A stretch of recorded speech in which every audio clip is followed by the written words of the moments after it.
Bonjour à tous et bienvenue sur Nyon Région Télévision pour un nouveau débat. On a évoqué dans notre partie info le bilan de législature de la municipalité de Nyon.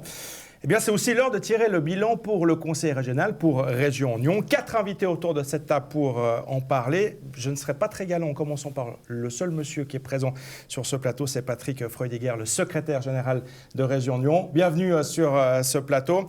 À côté de vous, Pascal Roulet-Mariani, qui est responsable du pôle territoire de Région Nyon. Et puis, juste à côté de moi, il y a Nathalie Etter, responsable du pôle lieu de vie de Région Nyon également. Et puis, Marie-Claire Mermoux, qui est la directrice du Casino Théâtre de Rolle. Bienvenue à vous tous sur ce plateau. Je vais commencer avec vous, justement, monsieur Freudiger. Globalement, on ne va pas rentrer dans les détails là maintenant tout de suite, mais quel bilan on peut tirer de cette législature pour le conseil régional? Écoutez, il est présomptueux de faire une liste d'éléments illustrant en fait tout ce qui a été entrepris. La presse a beaucoup relaté ce qui s'est passé autour des investissements, autour des actions, autour de la mobilité. Mais l'objectif de ce bilan, c'est aussi de mettre en lumière d'autres activités d'accompagnement en fait, du conseil régional au travers des thématiques qui sont proposées dans les visites de ces derniers jours. L'objectif, c'est de mettre en avant différents projets dans lesquels on joue un rôle de facilitateur. Est-ce que vous avez le sentiment justement que les gens, et je m'adresse à vous tous, est-ce que vous avez l'impression que la population, elle a conscience de l'existence déjà de ce conseil régional? Parce que dans le monde politique, évidemment, tout le monde le sait, mais est-ce que la population, elle sait qu'il existe et ce qu'il fait, ce conseil régional? Là, je pense qu'il y a encore un peu de travail à faire pour que le conseil régional s'ouvre un peu vers les habitants. C'est vrai qu'en soutenant des projets qui ont des rayonnements, des projets culturels, etc., peut-être qu'on aura plus de visibilité que pour d'autres projets plus confidentiels. Mais il reste quand même du chemin à parcourir. Nathalie Etter, pour vous? Je pense qu'on touche quand même un large public aujourd'hui, alors certainement un public assez averti, mais quand même assez diversifié selon les sujets sur lesquels on travaille, que ce soit les milieux économiques, que ce soit les milieux de l'environnement, de l'agriculture, on l'a dit déjà des milieux culturels, mais sportifs. Je pense que petit à petit, structuré encore jeune, je pense que l'association régionale va être de plus en plus connue du public. Alors pour clore cette législature, le conseil régional a justement décidé d'aller vers la population pour lui présenter, au travers de différentes expositions, un peu dans les grandes lignes ce qui s'est fait. Est-ce que l'écho que vous avez déjà, il est positif? Est-ce qu'il y a effectivement un réel besoin justement de la part de la population de pouvoir visualiser concrètement ce que fait le conseil régional? Alors, je reviens sur ce que j'avais dit tout à l'heure, c'est que souvent les projets qui sont connus de la population le sont au travers de ceux qui portent les projets.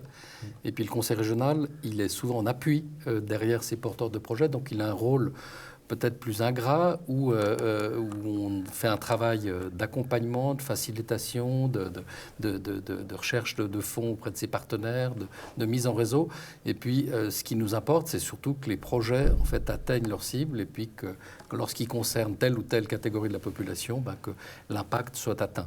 Le conseil régional est avant tout un outil qui vise à faciliter la concrétisation de ces projets. Ouais, Région Nyon, facilitateur de projets, c'est un des éléments importants. Marie-Claire Mermoux, est-ce que vous, effectivement, vous avez ce sentiment, vous avez ce besoin également de Région Nyon pour la réalisation de projets? Mais clairement, je dirais que la région, elle apporte pour des petites villes comme Rolle, qui est un peu en périphérie de la région, qui n'est pas un village, mais qui n'est pas non plus une grande ville, la possibilité d'aller dans des projets plus ambitieux, des projets qui touchent plus largement la région et pas seulement ce qu'on appelle la couronne rolloise. Donc pour nous, et plus particulièrement ce qui me concerne le théâtre, ça a été un propulseur formidable, la région, clairement. Sans eux, je dirais, qu'est-ce que vous n'auriez pas pu faire que vous avez pu faire, justement? Le tiers de notre saison, déjà. C'est pas rien. Et puis, un rayonnement plus large en termes de communication, en termes de réseau avec les autres interlocuteurs culturels de la région. Ça a été un gros travail qui a été fait par la région il y a de ça 5 ans, 4 ans, 5 ans, 5 ans. C'était au tout début où j'arrivais.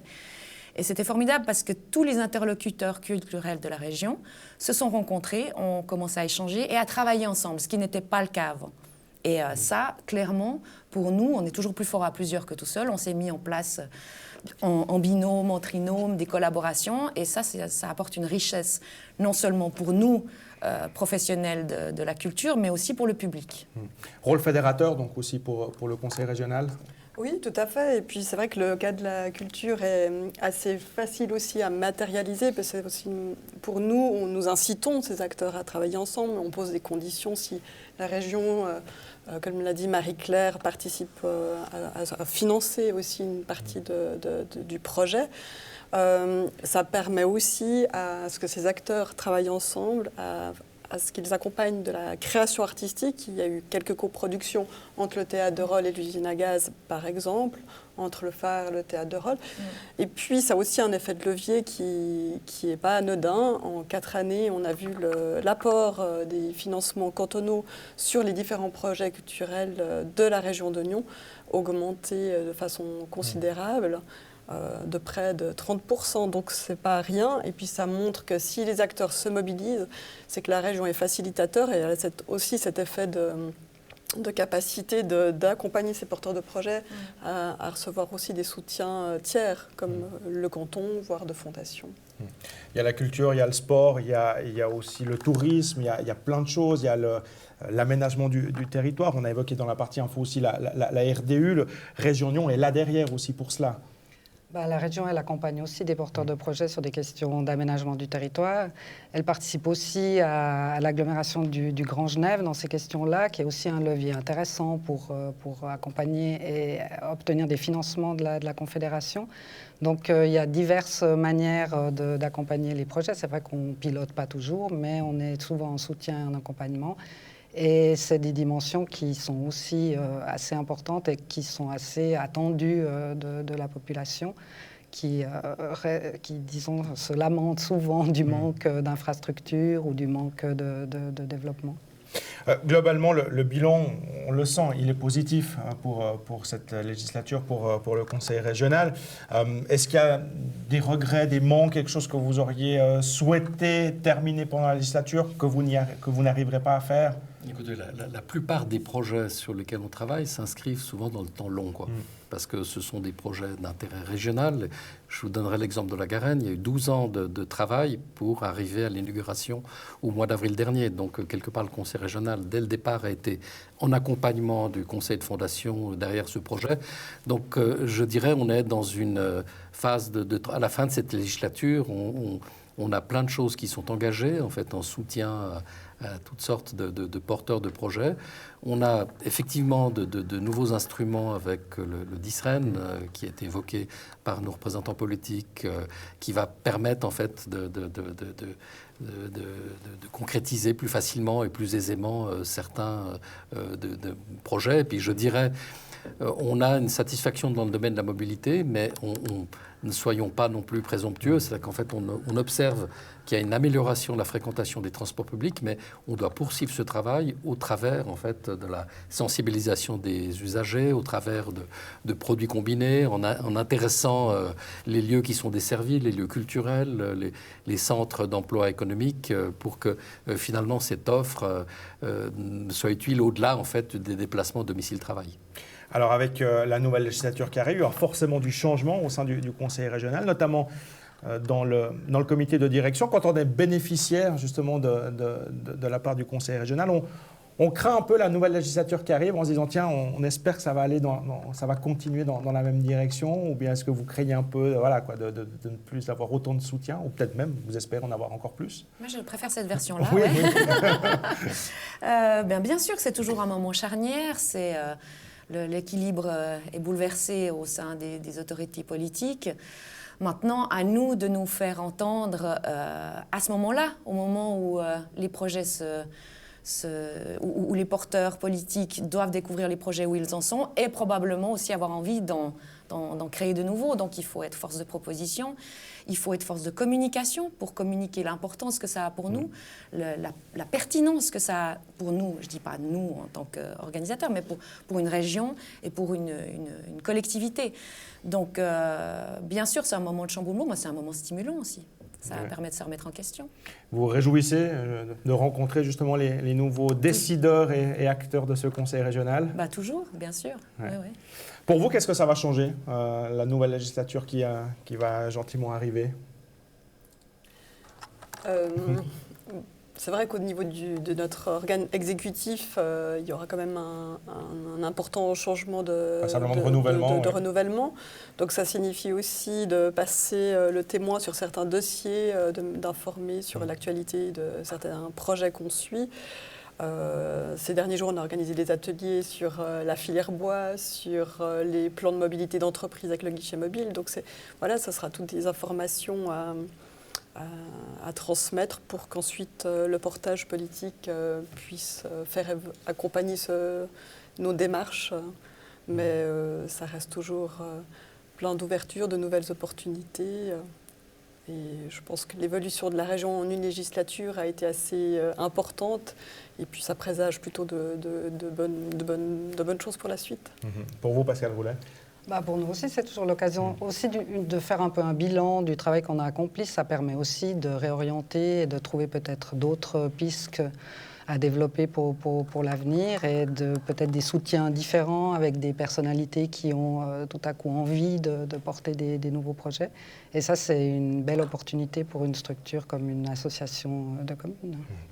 Pour conclure, Patrick Freudiger, si on se projette justement dans la nouvelle législature, voilà, on l'a évoqué, il y aura passablement de changements justement dans ce comité de direction. Vous, en tant que secrétaire général justement du Conseil, comment vous percevez ces changements à venir? Et puis, sans vous demander si Gérald Cretegny sera toujours le président, parce qu'il le sera peut-être encore, ça on le verra avec lui. Comment vous voyez l'avenir? Écoutez, je suis assez serein pour deux raisons. C'est qu'il y a eu tout un débat durant cette législature autour de la révision des statuts. Donc on a senti en fait qu'au niveau des communes, des discussions au niveau du conseil intercommunal, en fait que les élus tenaient à cet instrument puis ils voulaient le rendre plus efficace. Et puis deuxièmement, je suis serein parce qu'en fait il y a quand même une organisation qui est en place. Il y a un organe exécutif, un organe législatif, il y a un outil de travail qui accompagne l'organe exécutif. Puis je dirais on a passablement de procédures qui sont en place. Il y a des axes de politique qui vraisemblablement seront peut-être ajustés, mais qui, je pense qu'on espère qu'il y aura aussi quelques-uns d'anciens du CODIR qui seront là. Je veux dire, on l'appréhende forcément avec de nouvelles personnes. Il n'y aura pas nécessairement un chamboulement en fait des orientations qui ont été prises jusqu'à présent. Et des projets, il y en aura encore beaucoup.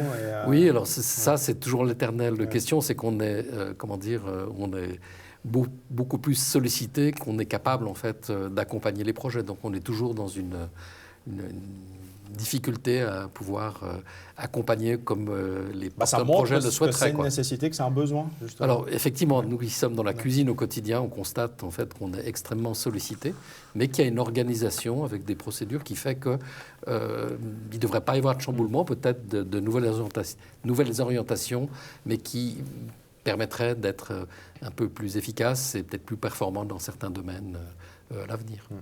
Merci beaucoup, mesdames et monsieur, d'être venus nous parler justement de cette législature du Conseil régional qui donc prend gentiment fin, la nouvelle qui va débuter après l'été. On aura évidemment l'occasion d'en reparler sur notre antenne. Merci de nous avoir suivis.